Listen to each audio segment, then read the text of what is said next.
Narito na ang mga balita mula sa GMA Integrated News. Magsasagawa ng protest caravan ng grupong Manibela at Piston sa Martes, January 16.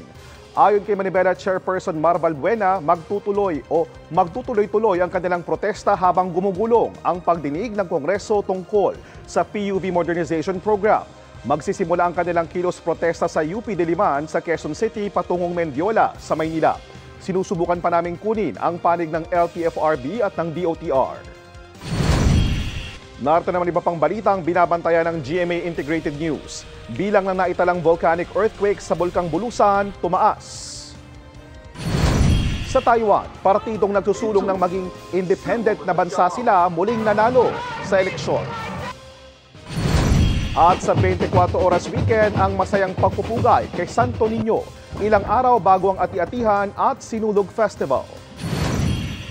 Para sa mas malaking misyon at mas malawak na paglilingkod sa bayan, ako po si JP Soriano ng GMA Integrated News, ang News Authority ng Pilipino.